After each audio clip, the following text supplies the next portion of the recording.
Toda esta es la base fisiopatológica para entender lo que es el modelo neurohormonal en insuficiencia cardíaca. Todo lo que hemos dicho tiende a explicar por qué es tan importante la activación neurohormonal.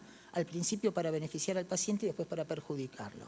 Y este modelo neurohormonal ha sido pródigo en hallazgos. Y acá tenemos desde el año 1987 el consensus, el primer estudio que mostró que una droga era capaz de bajar la mortalidad en la insuficiencia cardíaca, cuando con poco más de 240 pacientes mostró que el enalapril bajaba la mortalidad en pacientes con insuficiencia cardíaca en clase 4, y ahí empezó entonces, esa fue la primera confirmación práctica del modelo neurohormonal, y de ahí en adelante, como vemos, infinidad de estudios. Para todos los que ya tenemos cierta edad, ver esta diapositiva y ver estos numeritos prácticamente que nos recuerda nuestra vida. Yo podría decir, en 1987 entré a la residencia, y una de las primeras cosas de las que me hicieron hablar fue del consensus, ¿no?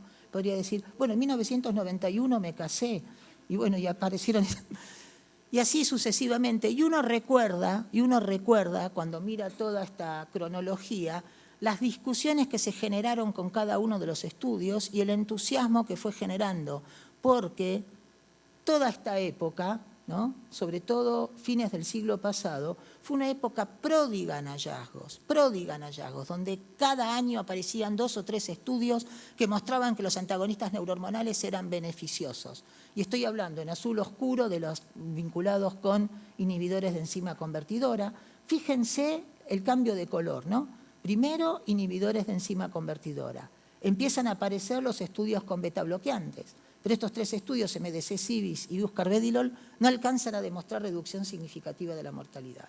Aparecen después los estudios, azul claro, con bloqueantes de los receptores de la angiotensina, la ELIT, que generó mucho entusiasmo porque se dijo losartán parece mejor que enalapril.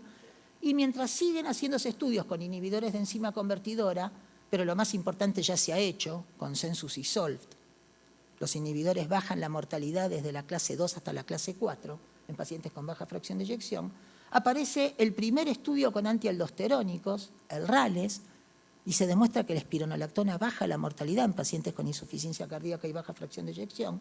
Llegan el MERIT y el CIBIS-2, los betabloqueantes bajan la mortalidad en la insuficiencia cardíaca. El ELIT-2 nos devuelve la realidad y nos dice que los antagonistas de la angiotensina son lo mismo que los inhibidores de la enzima, que no son mejores.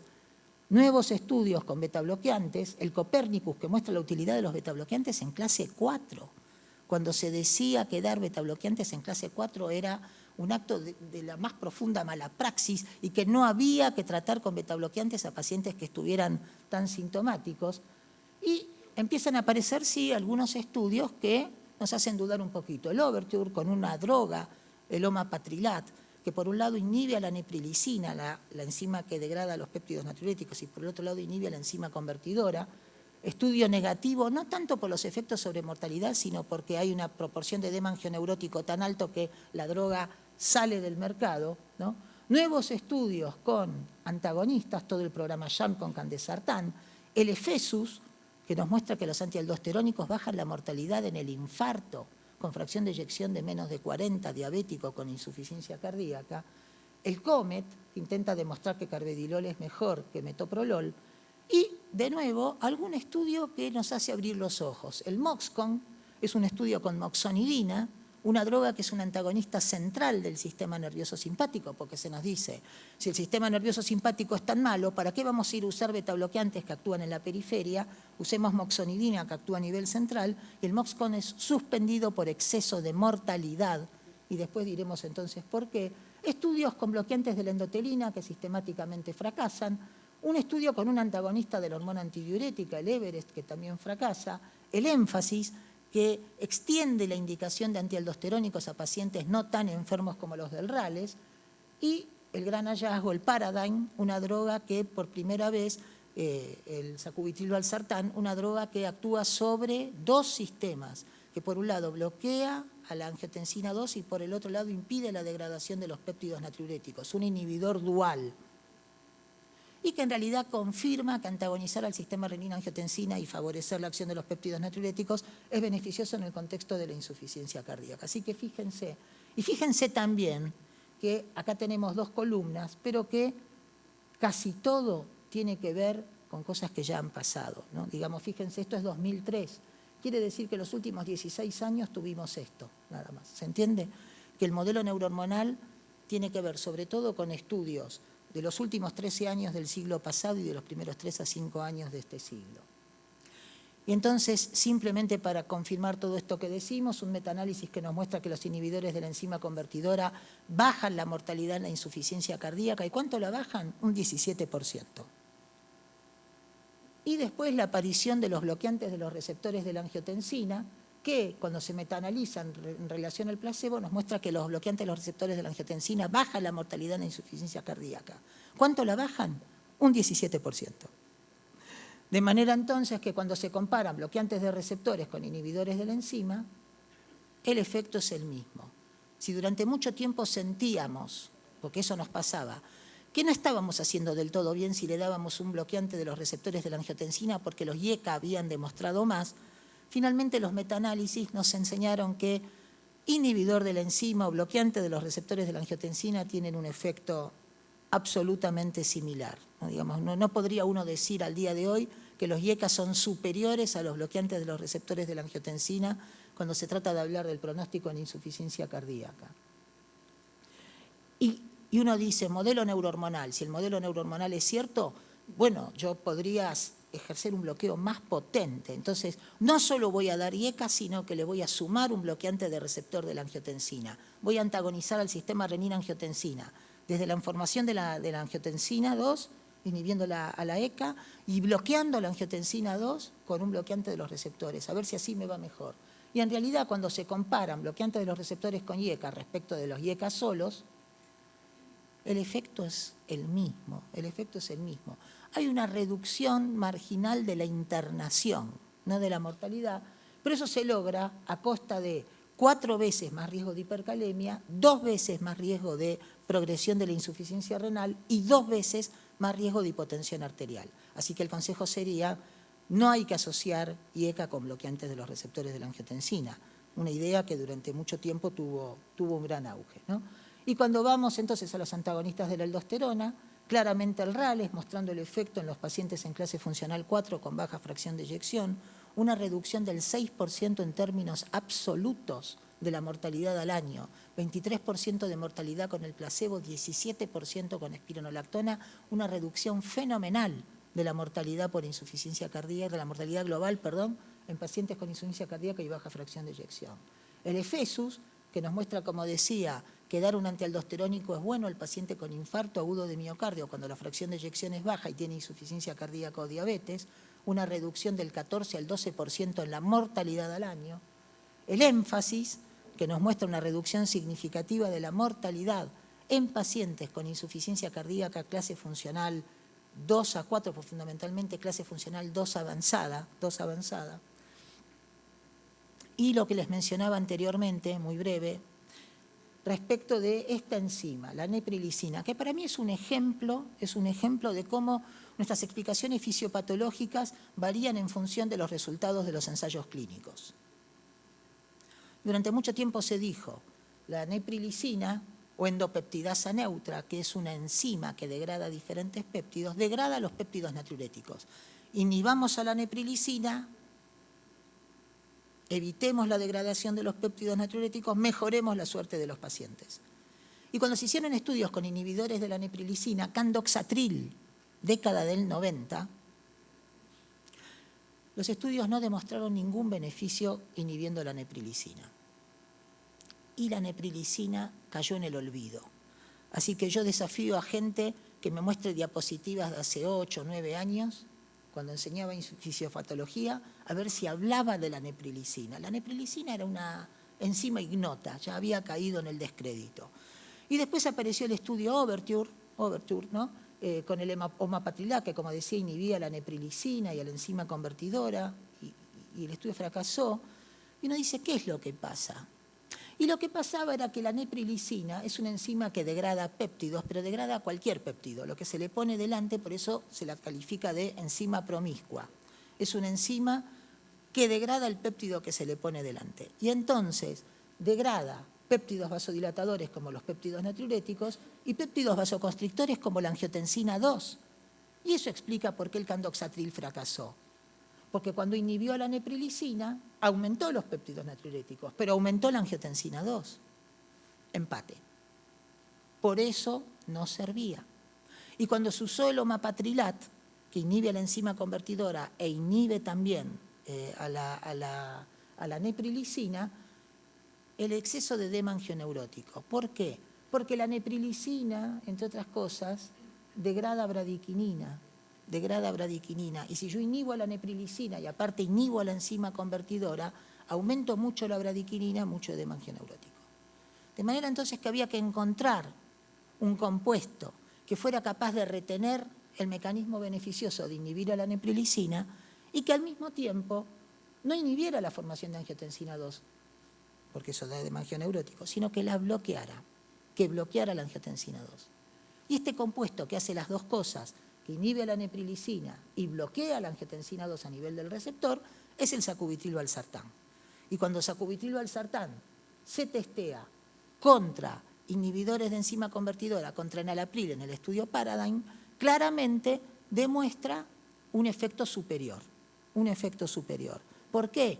Porque al hecho de antagonizar a la angiotensina le suma esta capacidad de aumentar los valores de los péptidos natriuréticos. Y entonces resulta que sacubitril/valsartán en el estudio Paradigm en pacientes con baja fracción de eyección comparado con el enalapril genera una reducción de un punto final de muerte más internación, baja la mortalidad cardiovascular, baja la internación por insuficiencia cardíaca y para mí lo más importante de todo, baja la mortalidad total. ¿Y por qué digo que es lo más importante de todo? Porque no hay nada superior a la muerte misma y porque entonces una droga podría bajar la muerte cardiovascular y aumentar la no cardiovascular y el resultado sería de nuevo empate. Pero nos encontramos con una droga que baja la mortalidad total, lo cual significa que ese descenso de la mortalidad cardiovascular se traduce realmente en un mejor pronóstico. Y conocemos, ya más pasado el tiempo, más cercano, porque esta es una publicación de este año, el estudio Pioneer-HF, que nos muestra que podemos usar sacubitril/valsartán no solamente en los pacientes crónicos, sino también en los pacientes agudos. Ya el estudio Transition nos enseña que es seguro usar sacubitril/valsartán en pacientes agudos y el estudio Pioneer extiende la observación porque demuestra que si tenemos pacientes con baja fracción de eyección internados por insuficiencia cardíaca y los randomizamos en enalapril o sacubitril/valsartán, con sacubitril/valsartán se logra una reducción mucho más significativa del NT-proBNP, pero eso podría decir, no me interesa, pero más allá de eso, esa reducción se traduce en una reducción de la reinternación, 13 versus 8%, en un seguimiento muy corto, en un seguimiento a 2 meses. Entonces estamos en una situación en la cual aparece una droga, sacubitril/valsartán, que viene a disputarle el cetro a los inhibidores de la enzima convertidora, que todos, dada nuestra avanzada edad, aprendimos que era el mejor tratamiento de la insuficiencia cardíaca con baja fracción de eyección. Si había una droga que era indiscutible, era el inhibidor de la enzima convertidora.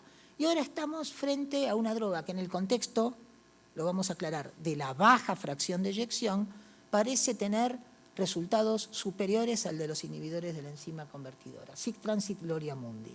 Y tenemos más allá de eso entonces, los betabloqueantes y su demostración clara también de reducción de la mortalidad, no quiero aburrirlos, reducción de la mortalidad que en el contexto de los betabloqueantes, más que con la dosis, tiene que ver con la reducción de la frecuencia cardíaca, ¿no? O sea, ¿cuándo bajan más los betabloqueantes la mortalidad? Cuanto más bajan la frecuencia cardíaca. ¿Qué quiere decir? Que si a un paciente yo le doy 12,5 de carvedilol y con eso lo tengo a 60 por minuto, no debiera pretender llegar a 50 miligramos de carvedilol porque eso dicen los ensayos clínicos, sino que ese paciente ha conseguido el beneficio que se le podía otorgar, que es bajar la frecuencia cardíaca. Y hemos aprendido con los años también a reconocer el efecto fuerte sobre el pronóstico que tiene la frecuencia cardíaca alta. El estudio COMET, que sugiere que carvedilol es mejor que metoprolol, la comunidad médica no ha terminado de comprar los resultados del COMET, en el sentido de que ni las guías lo hacen. Succinato, tartrato, justamente. Finalmente, todas las guías todas las guías de práctica asumen que al paciente con baja fracción de eyección hay que darle un betabloqueante, fundamentalmente los que demostraron reducir la mortalidad, carvedilol, bisoprolol, metoprolol de liberación prolongada, los europeos agregan el nebivolol. Este metaanálisis en red, muy breve, es un metaanálisis tremendamente interesante, se publicó hace poco, hace 2 años, muy breve. ¿Qué es un metaanálisis en red? A lo largo de la historia de los estudios, hay drogas que nunca se han comparado entre sí, o no se ha comparado una droga determinada contra una combinación. ¿Qué es lo que permite un metaanálisis en red? Considerar todos los estudios que han usado todas las drogas que nos resultan de interés y establecer matemáticamente relaciones, aun cuando los estudios nunca se hayan hecho. Si yo tengo que la droga A baja la mortalidad respecto de la droga B, y en otro estudio tengo que la droga B baja la mortalidad respecto de la droga C, el metaanálisis en red me permite establecer cuál sería el efecto de comparar A con C, aunque A con C nunca hayan sido comparadas. Para eso sirve el metaanálisis en red, para usar toda la información disponible y establecer todas las relaciones posibles.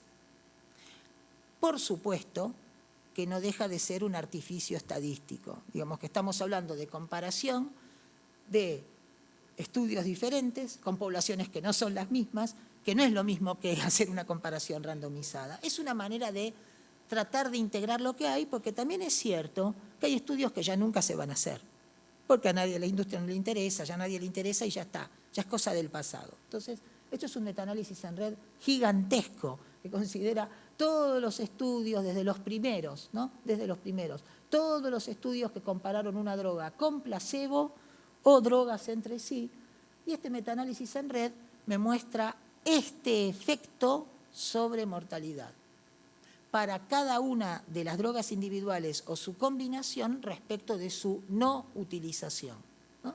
Entonces, fíjense, los inhibidores de enzima convertidora baja la mortalidad un 17%, en el metaanálisis en red los bloqueantes de los receptores de la angiotensina no alcanzan a tener un efecto significativo, los betabloqueantes bajan la mortalidad respecto del placebo un 43%, y así sucesivamente. ¿Cuál es la combinación que más baja la mortalidad en la insuficiencia cardíaca con baja fracción de eyección?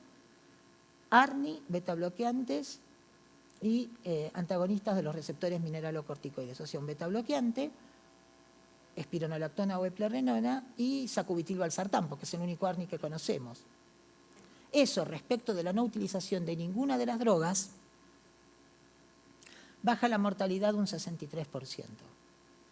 Pero ojo, digo yo, ojo, que no considerar un ARNI, considerar un IECA y sumarle un betabloqueante y sumarle un bloqueante de los receptores mineralocorticoides, baja la mortalidad un 56%. No es poca cosa. O sea, no nos quedemos con la idea tampoco de que porque no le puedo dar un ARNI no estoy tratando adecuadamente al paciente. Y en realidad, si uno compara este intervalo de confianza con este, uno empieza a dudar, ¿no?, de si realmente una combinación será tan superior a la otra. Pero bueno, en eso estamos. Para ir terminando, la utilización de los antagonistas neurohormonales ha contribuido a reducir la mortalidad en la insuficiencia cardíaca, y esto es muy interesante. Acá tenemos todos los estudios con antagonistas neurohormonales, desde el RALES, 1999, hasta el Paradigm, 2014. ¿Y qué es lo que tenemos? La incidencia de muerte súbita en cada uno de los estudios. Y en RALES, la muerte súbita anual era 6,6%, y en Paradigm era 3,3%. Quiere decir que, gracias al uso de antagonistas neurohormonales, la muerte súbita en estudios randomizados ha bajado a la mitad en el curso de los últimos 20 años, y esto sería uno de los mecanismos por los cuales los antagonistas neurohormonales bajan la mortalidad total. En el metaanálisis MAGIC, en los pacientes con baja fracción de eyección, usar betabloqueantes o usar inhibidores de la enzima convertidora se asocia a mejoría pronóstica. Pero si los pacientes tienen fracción de eyección preservada, los IECA mantienen su efecto, y los betabloqueantes mantienen su efecto y los IECA lo pierden, ¿no? Demostrando entonces que el antagonismo del sistema renina-angiotensina-aldosterona es mucho más potente en los pacientes con baja fracción de eyección que con fracción de eyección preservada. Y ahí es donde podemos pensar el tema también de Paragon. ¿Qué dicen las guías de práctica clínica? Las guías de práctica clínica dicen que betabloqueantes y betabloqueantes y ECA y antialdosterónicos tienen una indicación 1A. ¿En quiénes? En los que tienen fracción de eyección reducida, porque doctores, todo lo bueno que contamos a lo largo de esta charla se refiere a la fracción de eyección reducida. Uno a veces ve pacientes con fracción de eyección preservada y escucha comentarios del tipo, no tiene betabloqueantes, no tiene IECA, no le dieron espironolactona. Y uno podría preguntar, ¿y por qué habría que darles? ¿Cuál sería la obligación de darles si no tenemos evidencia? Ahora, después me dice, su paciente es un diabético y tiene albuminuria, claro que le tiene que dar IECA, no hay discusión. Pero lo que quiero decir es que todo lo bueno que han mostrado el antagonismo neurohormonal lo ha mostrado en la baja fracción de eyección y no en la fracción de eyección preservada. ¿Y qué nos dicen también las guías?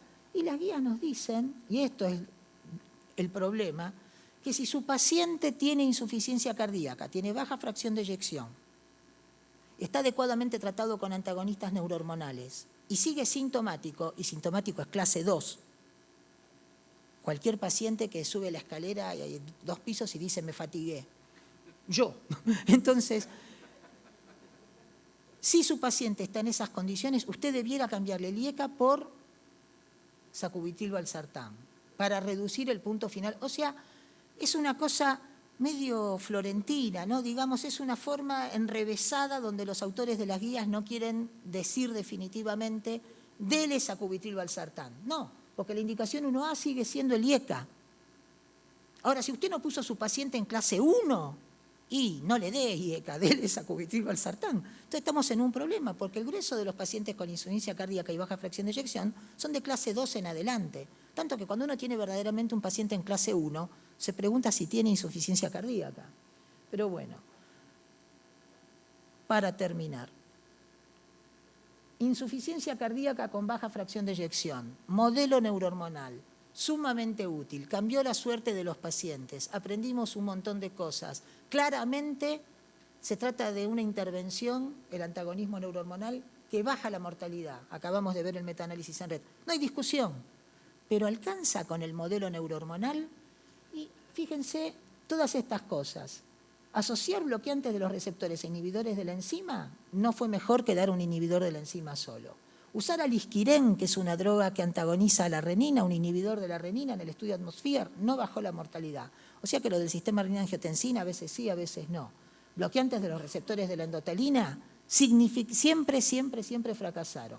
Omapatrilad en el Overture fracasó. Antagonizar a la hormona antidiurética con tolvaptán en el Everest fracasó. Ya les hablé de la moxonidina y esto de antagonizar el tono simpático central. ¿Por qué? Porque la activación neurohormonal no es un enemigo al que hay que matar, es un vecino con el que hay que convivir. Nosotros nos morimos por la activación neurohormonal y estamos vivos por la activación neurohormonal. Si no hubiera activación neurohormonal, colapsaríamos. Bloquee usted el sistema nervioso simpático y bloquee el sistema renina-angiotensina y vaya a recoger al paciente del suelo. Lo que quiero decir es que indudablemente, es yin y yang. No es la visión occidental de amigo-enemigo, sino que es más la visión oriental, de lo bueno y lo malo, todo junto. La activación neurohormonal me permite mantener la presión arterial y la frecuencia cardíaca. Si está en exceso, me mata. Si me falta, me muero. Yo no doy inhibidores de enzima convertidora en dosis máxima. Doy para que el paciente tenga una tensión arterial sistólica de 90 o 100. Si diera dosis máxima, tendría 40 de sistólica. Entonces, esa es la visión que hay que tener de la activación neurohormonal. Es algo que al mismo tiempo nos sostiene y nos hace morir. Los betabloqueantes en la FA no han demostrado bajar la mortalidad. Y no vamos a hablar de la insuficiencia cardíaca con fracción de eyección preservada. No vamos a hablar de eso porque efectivamente pareciera que tal vez la activación neurohormonal en la fracción de eyección preservada no tiene el mismo rol que en la fracción de eyección reducida. Está presente, contribuye a la enfermedad, pero no es vital, como en el caso de la insuficiencia cardíaca con fracción de eyección reducida. Por eso yo siempre digo, la insuficiencia cardíaca con fracción de eyección reducida es una enfermedad que te mata. Y la insuficiencia cardíaca con fracción de eyección preservada muchas veces es una enfermedad que te acompaña mientras te vas muriendo. Entonces, me parece que ahí hay una diferencia entre antagonizar la activación neurohormonal en un caso y en el otro. La fracción de eyección preservada se hablará después, hablaremos después. Bueno, y simplemente recordar que hay, por otra parte, drogas que no son antagonistas neurohormonales y que han ejercido un efecto beneficioso. La ibabradina en el SHIFT no bajó la mortalidad, pero bajó mucho la internación. O sea que bajar la frecuencia cardíaca parece bueno, aunque no sea con antagonismo neurohormonal. Dinitrato isosorbido de hidrolazina en los pacientes de raza negra baja la mortalidad y no es antagonista neurohormonal. Entonces, recordar además que los pacientes se mueren por la inflamación, se mueren por el fenómeno de remodelado cardiovascular, que hay otros mecanismos, el aumento del estrés oxidativo, la alteración en el manejo del calcio. La activación neurohormonal es muy importante en la insuficiencia cardíaca, pero insuficiencia cardíaca no es solamente activación neurohormonal. Insuficiencia cardíaca es mucho más que eso, es disfunción renal y es anemia, y es predominio de fenómenos catabólicos, y es depresión, y es falta de soporte social. Digamos, insuficiencia cardíaca es mucho más que algo que se explique por el sendero adrenérgico. Entonces, finalmente, tuvimos un modelo cardiorrenal, tuvimos un modelo cardiocirculatorio, tenemos un modelo neurohormonal, pero si somos sabios y no nos quedamos con la idea de que esta es la verdad, sin duda aparecerán nuevos modelos, nuevas formas de tratar la enfermedad, y eso no significará que el modelo neurohormonal haya desaparecido. Como no desapareció el modelo cardiorrenal. Cada vez que hablamos de síndrome cardiorrenal, estamos rindiendo tributo al modelo cardiorrenal. Como no desapareció el modelo cardiocirculatorio, porque sabemos que el incremento de las cargas es perjudicial. Y como seguramente no va a desaparecer el modelo neurohormonal. Es muy bueno, no alcanza. Muchas gracias.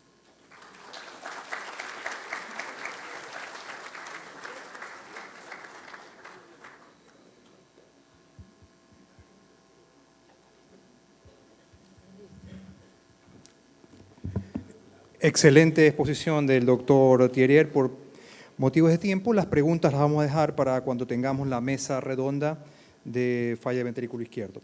Ahora continuamos con el doctor Carlos Velasco. El doctor Carlos Velasco es médico cardiólogo, cardiólogo también intervencionista del Baylor College de Norteamérica.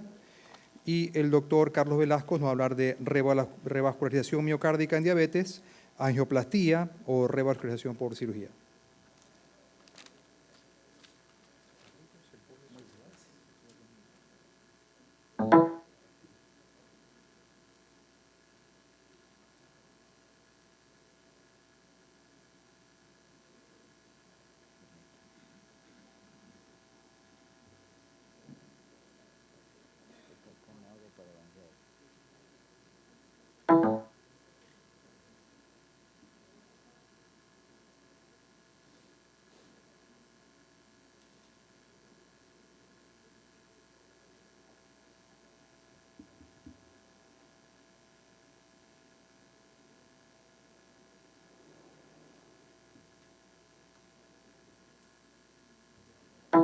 Denle un tiempito, denle un minutito que aparezca.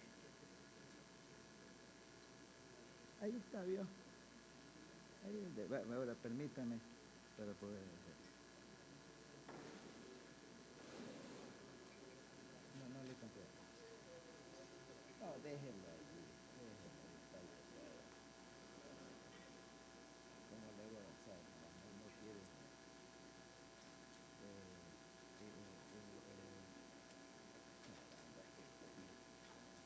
Ahí no está. Pero regrese, por favor.